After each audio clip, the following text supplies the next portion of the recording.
구름 한 점 없이 맑은 하늘 아래 장례식장은 고요했습니다. 김영식은 어머니의 영정사진 앞에 서서 깊은 슬픔에 잠겨 있었죠. 그의 뺨을 타고 눈물이 흘러내렸습니다. 84세 나이로 세상을 떠난 어머니는 평생 6.25 전쟁에서 잃은 큰아들 영호를 그리워했습니다. 어머니는 마지막 순간까지도 돌아오지 않는 아들을 기다렸던 것입니다. 어머니, 영식 씨의 목소리가 떨렸습니다. 이제 편히 쉬세요. 장례식이 끝나고 영식 씨는 어머니의 방을 정리하기 시작했어요. 오래된 서랍장 속에는 어머니가 평생 간직해온 사진들과 물건들이 가득했습니다. 그 중에서도 특히 눈에 띄는 것은 낡은 사진첩이었죠. 영식 씨는 조심스럽게 사진첩을 펼쳤습니다. 거기에는 영호와 함께 찍은 어머니의 젊은 시절 사진이 있었어요. 영호 형. 영식 씨는 중얼거렸습니다. 영호는 영식 씨보다 5살 위였습니다. 전쟁이 터지기 전 형제는 정말 사이가 좋았다고 해요. 어머니는 항상 영호에 관한 이야기를 들려주곤 했습니다. 특히 영호의 밝은 웃음소리와 착한 성격에 대해 자주 이야기하셨죠. 영식 씨는 어머니가 형의 방을 영호방이라 부르며 언제든 돌아올 것처럼 깨끗하게 유지했던 모습을 떠올렸어요. 어머니는 명절이면 꼭 영호의 방에 음식을 차려놓고 돌아오기를 기다렸습니다. 그런 어머니의 모습이 영식 씨의 가슴을 더욱 아프게 했죠. 형, 어머니가 많이 보고 싶어 하셨어요. 영식 씨는 사진 속 형의 얼굴을 쓰다듬으며 말했습니다. 그때 문득 영호 형이 살아있다면 지금 어떤 모습일지 궁금해졌어요. 89살이 되었을 형의 모습을 상상하니 가슴이 먹먹해졌습니다. 영식 씨는 어머니의 영정 앞에 무릎을 꿇고 앉았습니다. 그렇게 오랜 시간 기도하다 어느새 잠이 들었죠. 영식 씨의 꿈속에서 햇살이 가득한 공원에 벚꽃이 흩날리고 있었습니다. 어린 시절에 영식 씨는 어머니와 형 영호와 함께 공원을 걷고 있었어요. 영호는 밝게 웃으며 영식 씨의 손을 잡고 있었죠. 그런데 갑자기 하늘이 어두워지고 굉음과 함께 사람들이 혼란에 빠졌습니다. 어머니가 영호의 손을 꼭 잡고 있었지만 순식간에 밀려드는 인파에 영호와 떨어지고 말았어요. 영호야, 영호야. 어머니의 절규가 꿈속에서 생생하게 들렸습니다. 영식 씨는 땀에 젖은 채 잠에서 깼어요. 가슴이 마구 뛰었습니다. 그런데 이상하게도 마음속에서 형이 살아있다는 확신이 들었어요. 꿈에서 어머니가 그에게 말했던 것 같았습니다. 영식아, 내 형을 찾아라. 그가 살아있단다. 영식 씨는 어머니의 장례식을 마치고 평생을 살아온 고향집을 정리하기 시작했어요. 어머니의 유품을 하나하나 살펴보면서 전쟁으로 인해 흩어진 가족의 상처를 다시 한번 느꼈습니다. 특히 영호의 방은 오랜 세월이 지났음에도 고스란히 남아 있었죠. 장난감 몇 개와 낡은 책들이 아직도 어린 영호를 기다리고 있는 듯 했습니다. 영식 씨는 어머니의 서랍에서 낡은 일기장을 발견했어요. 그 안에는 어머니가 평생 영호를 찾기 위해 노력했던 흔적들이 담겨 있었습니다. 이산가족 찾기 방송에 여러 번 출연했던 기록, 적십자사를 통해 북한에 연락을 시도했던 흔적들이 고스란히 남아 있었죠. 어머니, 이렇게 평생을 형을 찾아 헤매셨군요. 영식 씨의 눈에서 다시 눈물이 흘러내렸습니다. 다음 날 장례식장에 영식 씨의 오랜 동료였던 박영수 교수가 찾아왔어요. 박 교수는 영식 씨와 같은 병원에서 근무했던 심장 전문의였습니다. 15년 전 영식 씨가 갑작스러운 심장마비로 쓰러졌을 때 그의 생명을 구한 사람이기도 했죠. 영식 씨 삼가 고인의 명복을 빕니다. 박 교수가 진심 어린 목소리로 말했습니다. 영식 씨는 박 교수를 보자 이상하게도 가슴이 떨렸어요. 그리고 문득 박 교수의 눈빛이 어머니와 닮았다는 생각이 들었습니다. 오랜만입니다, 박 교수님. 영식 씨가 말했습니다. 찾아주셔서 감사합니다. 박영수 교수는 60대 후반의 나이에도 불구하고 여전히 단정한 모습이었어요. 그는 영식 씨에게 위로의 말을 건네며 함께 자리에 앉았습니다. 어머님께서는 연세가 많으셨지만 항상 밝고 따뜻한 분이셨죠. 박 교수가 말했습니다. 병원에 오실 때마다 늘 저를 반갑게 맞아주셨어요. 영식 씨는 고개를 끄덕였어요. 어머니는 박 교수님을 정말 좋아하셨습니다. 특히 제 심장마비 때 목숨을 구해주신 후로는 더욱 그러셨죠. 대화를 나누는 동안 영식 씨는 자꾸만 박 교수의 얼굴을 살펴보게 되었습니다. 그의 눈매와 미소가 어딘가 낯익었어요. 영식 씨는 이상한 느낌에 사로잡혀 박 교수에게 어머니와 형에 관한 이야기를 들려주기 시작했습니다. 우리 어머니는 6.25 전쟁 때 큰아들을 잃으셨습니다. 그 후로 평생 형을 찾으셨죠. 영호 형은 그때 12살이었어요. 영식 씨의 목소리가 떨렸습니다. 어머니는 마지막 순간까지도 형이 돌아올 거라고 믿으셨습니다. 박 교수의 표정이 급격히 변했어요. 그는 잠시 침묵하더니 조심스럽게 입을 열었습니다. 사실, 저는 6.25 전쟁 때 고아가 되었습니다. 미국인 의사 부부에게 입양되어 자랐죠. 박 교수의 목소리에는 묘한 감정이 실려 있었습니다. 제 양부모님은 저를 미국으로 데려가 의사로 키워주셨어요. 그리고 30년 전에 한국에 돌아와 의학을 가르치고 있는 거죠. 영식 씨의 심장이 빠르게 뛰기 시작했습니다. 머릿속에서 여러 생각이 교차했어요. 혹시 박 교수가 혹시 한국 이름을 기억하십니까? 영식 씨가 조심스럽게 물었습니다. 박 교수는 잠시 망설이더니 대답했어요. 양부모님께서는 제 한국 이름이 영호라고 하셨습니다. 하지만 확실한 기억은 없어요. 너무 어릴 때 일이라. 영식 씨는 숨을 크게 들이쉬었습니다. 박 교수의 말에 온몸이 떨렸어요. 혹시 자신의 앞에 앉아있는 이 사람이 60년 넘게 찾아 헤맸던 형일까요? 영식 씨는 어머니의 영정을 바라보았습니다. 마치 어머니가 미소 짓고 있는 듯 했어요. 영호, 형. 영식 씨의 목소리가 떨렸습니다. 혹시 당신이 우리 형일까요?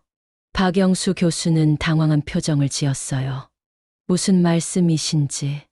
영식 씨는 떨리는 손으로 어머니의 사진첩을 꺼냈습니다. 그리고 어린 시절 영호의 사진을 박 교수에게 보여주었어요. 사진 속 소녀는 박 교수의 어린 시절과 놀라울 정도로 닮아 있었습니다. 저희 어머니는 평생 형을 찾으셨어요. 형의 이름은 김영호였습니다. 전쟁 중에 피난 가던 중 헤어졌죠. 영식 씨의 눈에서 눈물이 흘러내렸습니다. 어머니는 형이 살아있다고 늘 믿으셨어요. 박 교수는 사진을 내려다보며 깊은 생각에 잠겼습니다. 그의 눈에도 눈물이 맺혔어요. 저는 어릴 적 기억이 거의 없습니다. 다만 전쟁 중에 많은 사람들 사이에서 헤매다가 미군 의료진에게 발견되었다고 들었어요. 두 사람은 서로를 바라보며 오랫동안 침묵했습니다. 그들 사이에는 말로 표현할 수 없는 감정이 흐르고 있었어요. 우리 확인해 볼 수 있을까요? 영식 씨가 조심스럽게 물었습니다. DNA 검사를 통해서요. 박 교수는 잠시 생각하더니 고개를 끄덕였어요. 그래요. 확인해 봅시다. 저도 항상 제 뿌리에 대해 궁금했거든요. 두 사람은 병원에서 DNA 검사를 받기로 약속했습니다. 영식 씨는 이 모든 상황이 꿈만 같았어요. 혹시 이것이 어머니의 마지막 선물일까요? 어머니가 하늘에서 아들들을 다시 만나게 해주신 것일까요? 검사 결과가 나오기까지 일주일이 걸렸습니다. 그 일주일 동안 영식 씨는 밤마다 어머니의 꿈을 꾸었어요. 꿈속에서 어머니는 항상 미소를 지으며 영식 씨와 형을 바라보고 있었습니다. 어머니, 정말 박 교수님이 우리 영호 형일까요? 영식 씨는 매일 밤 어머니의 사진을 보며 물었습니다. 그리고 마음속으로 확신이 자라났어요. 그들은 정말 형제일 것입니다. 검사 결과를 받기로 한 날, 영식 씨와 박 교수는 병원 근처 카페에서 만났습니다. 두 사람 모두 긴장한 표정이었죠. 박 교수는 평소의 차분함을 잃고 계속해서 손가락으로 테이블을 두드렸어요. 결과가 어떻게 나오든 우리가 이렇게 만난 것은 의미가 있다고 생각합니다. 박 교수가 조용히 말했습니다. 영식 씨는 고개를 끄덕였어요. 맞습니다. 이건 분명 어머니의 소원이었을 거예요. 병원에서 연락이 왔을 때 두 사람은 숨을 죽이고 결과를 기다렸습니다. 의사는 침착한 목소리로 결과를 알려주었죠. 두 분의 DNA 일치 확률은 99.9%입니다. 형제 관계가 확실합니다. 그 말을 들은 순간 영식 씨의 눈에서 눈물이 쏟아졌어요. 60년이 넘는 세월 동안 찾아 헤맸던 형을 드디어 찾은 것입니다. 박 교수, 아니 이제는 영호 씨라고 불러야 할 그도 감정에 복받쳐 말을 잇지 못했습니다. 영호 형. 영식 씨가 떨리는 목소리로 불렀어요. 영호 씨는 동생을 바라보며 미소 지었습니다. 영식아, 내 동생이었구나. 두 사람은 서로를 껴안았어요. 그 포옹 속에는 60년의 세월과 그리움, 그리고 마침내 찾은 가족의 따뜻함이 담겨 있었습니다. 어머니가 살아계셨다면 얼마나 좋아하셨을까. 영식 씨가 중얼거렸습니다. 영호 씨는 잠시 생각에 잠기더니 말했어요. 어머니는 알고 계셨을 거야. 내가 너의 심장마비 때 널 구한 것도 우연이 아니었을 거야. 어머니가 우리를 이끌어 주신 거지. 영식 씨는 문득 15년 전 자신의 심장마비 사건을 떠올렸습니다. 그때 박 교수, 아니 영호 형이 없었다면 자신은 살아있지 않았을 거예요. 운명처럼 형제는 이미 서로의 삶에 깊이 연결되어 있었던 것입니다. 형, 우리 집에 가요. 어머니 방도 보여드리고 싶어요. 영식 씨가 제안했습니다. 그날 이후 두 형제는 매일 시간을 함께 보내며 그동안의 인생을 나누기 시작했어요. 영호 씨는 미국에서의 생활과 의사가 된 이야기, 그리고 한국으로 돌아온 이유에 대해 들려주었습니다. 사실 나는 항상 내 뿌리에 대해 궁금했어. 영호 씨가 어머니의 방에 앉아 말했습니다. 미국에서의 삶은 좋았지만 마음 한구석에는 항상 빈자리가 있었죠. 영식 씨는 형의 이야기를 들으며 마음이 아팠어요. 형은 좋은 양부모 밑에서 자랐지만 자신의 진짜 가족에 대한 그리움을 평생 안고 살았던 것입니다. 어머니는 매년 형의 생일마다 케이크를 준비하셨어요. 영식 씨가 말했습니다. 그리고 형이 좋아했던 찜달도 꼭 해주셨죠. 영호 씨의 눈이 커졌어요. 찜달. 나는 항상 이유 모르게 찜닭을 좋아했어. 미국에서도 비슷한 요리를 찾아 먹곤 했지. 그들은 서로의 인생에서 놓친 시간들을 하나하나 채워나갔습니다. 영호 씨는 자신의 아내와 두 아들에 대해 이야기했어요. 그들은 모두 미국에 살고 있었습니다. 영식 씨도 자신의 가족에 대해 이야기했죠. 그는 아내와 사별했고 딸 하나가 서울에서 살고 있었어요. 우리 가족들이 만나면 좋겠네요. 영식 씨가 말했습니다. 하지만 그때 영호 씨가 갑자기 기침을 시작했어요. 그것은 단순한 기침이 아니었습니다. 영호 씨의 얼굴이 창백해졌고 호흡이 가빠졌어요. 형, 괜찮으세요? 영식 씨가 걱정스럽게 물었습니다. 영호 씨는 괜찮다며 손을 저었지만 그의 상태는 점점 나빠졌어요. 결국 영식 씨는 형을 병원으로 데려갔습니다. 검사 결과 영호 씨는 말기 폐암 판정을 받았어요. 이미 다른 장기로 전이된 상태였습니다. 얼마나? 영식 씨가 떨리는 목소리로 의사에게 물었어요. 길어야 석 달입니다. 의사의 말에 영식 씨의 세계가 무너져 내렸습니다. 드디어 찾은 형을 다시 잃게 된다니 이것이 운명의 장난일까요? 영식 씨는 마음속으로 울부짖었어요. 하지만 그는 형 앞에서 강한 모습을 보이기로 결심했습니다. 형, 우리 함께 시간을 보내요. 남은 시간이 얼마든 우리는 이제 함께니까요. 영식 씨가 영호 씨의 손을 꼭 잡으며 말했습니다. 영호 씨는 미소 지었어요. 그래, 우리 함께 시간을 보내자. 60년이 지났지만 이제라도 우리는 형제로 함께할 수 있어. 영식 씨는 형을 자신의 집으로 모셨습니다. 병원보다는 가족과 함께 있는 것이 낫다고 생각했어요.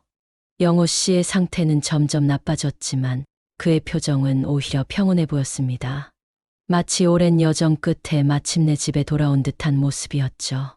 영식아, 내가 한 가지 소원이 있어. 어느 날 저녁 영호 씨가 말했습니다. 어머니 묘소에 가보고 싶구나. 영식 씨는 고개를 끄덕였어요. 내일 함께 가요, 형. 다음 날 두 형제는 어머니의 묘소를 찾았습니다. 영호 씨는 휠체어를 타고 있었지만 어머니의 묘 앞에서는 일어나 무릎을 꿇었어요. 그의 눈에서는 눈물이 흘러내렸습니다. 어머니, 영호가 왔습니다. 그의 목소리가 떨렸어요. 늦게 돌아와서 죄송합니다. 영식 씨도 형 옆에 무릎을 꿇었습니다. 두 형제는 함께 어머니께 절을 올렸어요. 그 순간 따뜻한 바람이 불어왔습니다. 마치 어머니가 두 아들을 안아주는 것 같았죠. 영씨가 나에게 또 하나의 소원이 있어. 묘소를 떠나며 영호 씨가 말했습니다. 나중에 나도 어머니 옆에 묻히고 싶어. 영식 씨는 목이 메어 대답하지 못했어요. 대신 형의 손을 꼭 잡아주었습니다. 시간이 흐를수록 영호 씨의 상태는 악화되었습니다. 하지만 그들은 매일을 소중하게 보냈어요.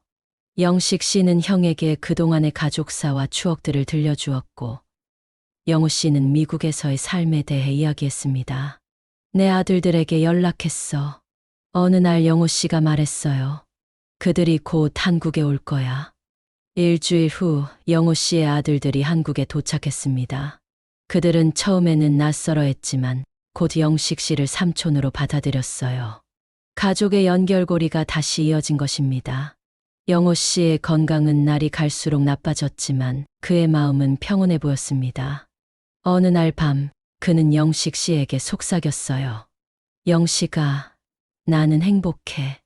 60년이 지났지만 결국 우리 가족을 다시 만났으니까. 영식 씨는 눈물을 참으며 고개를 끄덕였습니다. 형, 우리는 항상 함께해요. 가을이 깊어가는 어느 날 아침, 영호 씨는 평화롭게 눈을 감았습니다. 그의 얼굴에는 미소가 머물러 있었어요. 마치 오랜 여정을 마치고 편안하게 쉬는 것 같았습니다. 영식 씨는 형의 손을 꼭 잡고 있었어요. 슬픔이 밀려왔지만 동시에 이상한 평온함도 느꼈습니다. 형은 이제 어머니 곁으로 돌아간 것입니다. 약속대로 영호 씨는 어머니 옆에 묻혔습니다. 장례식에는 영호 씨의 아들들과 영식 씨의 딸, 그리고 오랜 친구들이 참석했어요. 그들은 함께 이산 가족의 아픔을 나누며 마침내 하나가 된 가족의 이야기를 들었습니다. 장례식 후 영식 씨는 형의 방에 앉아 있었습니다. 벽에는 형과 함께 찍은 사진들이 걸려 있었어요. 비록 짧은 시간이었지만 그들은 많은 추억을 만들었습니다. 형, 잘 가세요. 어머니와 함께 편히 쉬세요. 영식 씨가 중얼거렸습니다. 그때 영호 씨의 큰아들 마이클이 방에 들어왔어요. 삼촌, 아버지가 이것을 남기셨습니다. 삼촌께 드리라고 하셨어요. 그것은 작은 상자였습니다. 영식 씨가 상자를 열자 안에는 낡은 목걸이가 들어 있었어요. 그것은 어머니가 영호에게 준 부적이었습니다. 영호는 그것을 평생 간직하고 있었던 것입니다. 아버지는 항상 이 목걸이를 소중히 여기셨어요. 마이클이 말했습니다. 그것이 자신을 보호해주고 언젠가 가족에게 돌아갈 수 있게 해줄 거라고 믿으셨대요. 영식 씨의 눈에서 눈물이 흘러내렸어요. 형은 평생 가족을 잊지 않았던 것입니다. 세월이 흘렀습니다. 영식,